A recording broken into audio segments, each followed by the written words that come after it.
तो आज आपको पता है अपना लेसन नंबर 10 ध्वनि साउंड, इसको पढ़ रहे हैं अपन। यहाँ ध्यान से देखना है कि ध्वनि वास्तव में ध्वनि उत्पन्न कैसे होती है। ध्वनि का मतलब आवाजें, आवाजें उत्पन्न कैसे होती है। तो ये लिखा आपने पहली लाइन, ध्वनि कंपित वस्तु द्वारा उत्पन्न होती है। कंपित मतलब जब भी कोई भी वस्तु कंपन करेगी, उसमें कंपन उत्पन्न, वाइब्रेशन उत्पन्न होगा, तो उससे ध्वनि उत्पन्न होती है। वास्तव में ये कंपन होता क्या है, तो आप कभी एक स्केल अपने हाथ में लो और उसको आप हल्का सा टच करके छोड़ के दबा के छोड़ दो, तो वो अपनी स्थिति से दोनों तरफ इस तरह से कंपन करता है। यानी किसी भी वस्तु का अपनी माध्य स्थिति से इधर उधर गति करना, इधर उधर होना, यही क्या कहलाता है, कंपन कहलाता है। और इस कंपन की वजह से ही कोई भी वस्तु ध्वनि उत्पन्न करती है। फिर हम कहते हैं जब मैं बोल रहा हूं तो मनुष्य, हम में ध्वनि कैसे उत्पन्न होती है, ऐसा कंपन कहां हो रहा है, तो वास्तव में आप अपने गले पर हाथ लगा के देखिए, यहाँ एक हिस्सा दिखाई देगा आपको।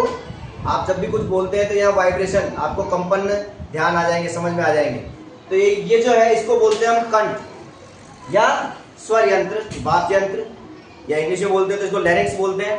वास्तव में इसके अंदर दो बिल्कुल झिल्लियां होती है बारीक त्वचा की, और हमारे फेफड़ों से जब हवा इस झिल्लियों से होकर बाहर निकलती है, दोनों झिल्लियों के बीच से होकर, तो उसमें वाइब्रेशन, उसमें कंपन उत्पन्न होते हैं और उससे ही ध्वनि उत्पन्न होती है। यानी हमारे अंदर भी हवा के द्वारा झिल्लियों में जब कंपन उत्पन्न होगा तभी ध्वनि उत्पन्न होती है। फिर इसी के बाद हम कहते हैं कि ध्वनि है, मैं यहाँ से बोल रहा हूँ और आपके कानों तक पहुंच गई, तो वहां तक ये ध्वनि पहुंची कैसे, यानी ध्वनि का संचरण कैसे होता है।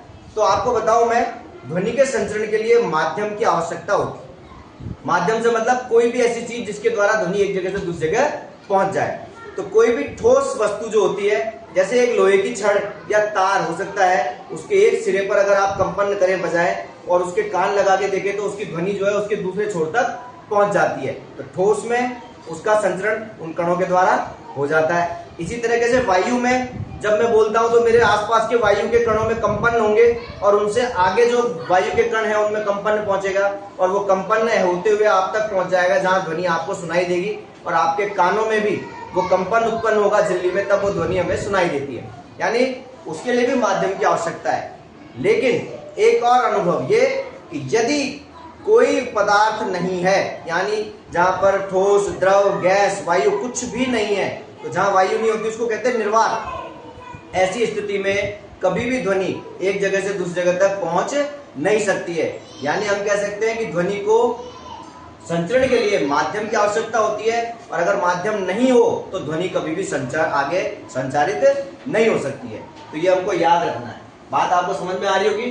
ध्वनि किसी वस्तु में कंपन से उत्पन्न होती है, और कंपन किसी भी वस्तु का अपनी माध्य स्थिति से इधर उधर होना, ये कंपन कहलाता है। और मनुष्य में ध्वनि हमारे वाक्य यंत्र में उत्पन्न झिल्ली में कंपन के कारण उत्पन्न होती है। और ध्वनि को संचरण के लिए माध्यम की आवश्यकता होती है। वो माध्यम ठोस, द्रव या गैस कुछ भी हो सकता है। याद रखने वाली बात यह है कि सबसे तेज अगर संचरण ध्वनि का होता है तो वो ठोस में होता है, उससे कम द्रव में होता है, उससे कम गैस में होता है, और निर्वात में ध्वनि का संचरण ही नहीं होता है। समझ में आया होगा आपको।